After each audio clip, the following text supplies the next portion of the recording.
We started working on this exhibition in 2007 and found a couple of other professors who were not in the book or the film, and we developed the ideas visually. And the response has been just great.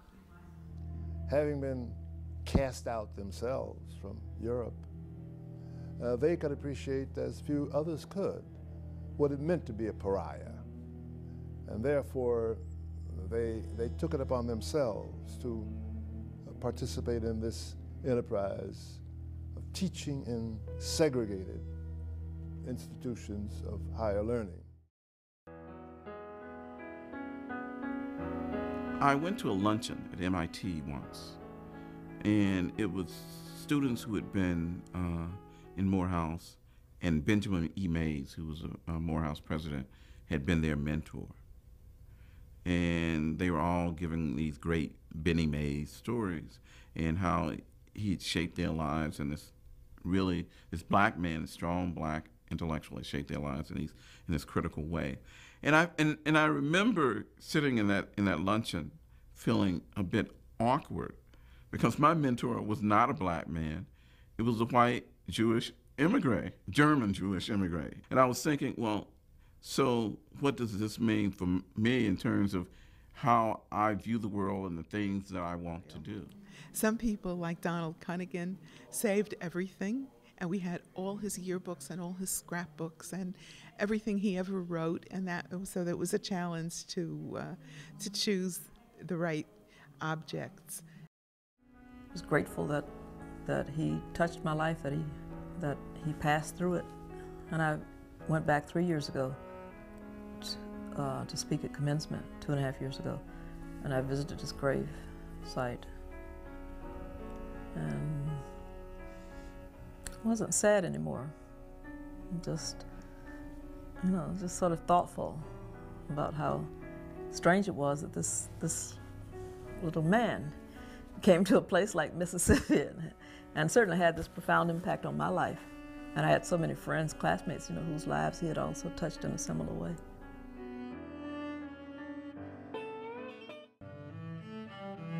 At night, I started taking a course in art, and that was because I always wanted to do that.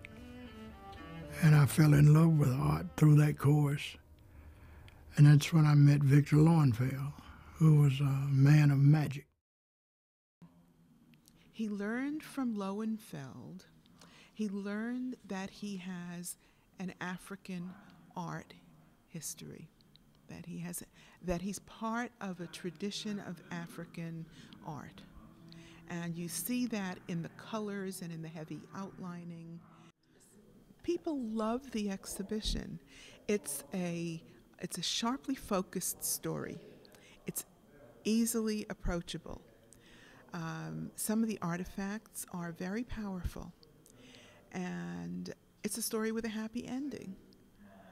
So it makes you feel good about this encounter.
And you also see the content, which is about a poor black family gleaning coal on the tracks, which is a reference to the Millet painting of the gleaners in the field. He is giving dignity to poor people. He's also making a statement of social criticism, where you see their poor houses, the shotgun houses right behind them. You see the factories where they probably work. I won't use the word exploitation, but perhaps he meant it. I don't know. And the city in the background looking kind of idealized.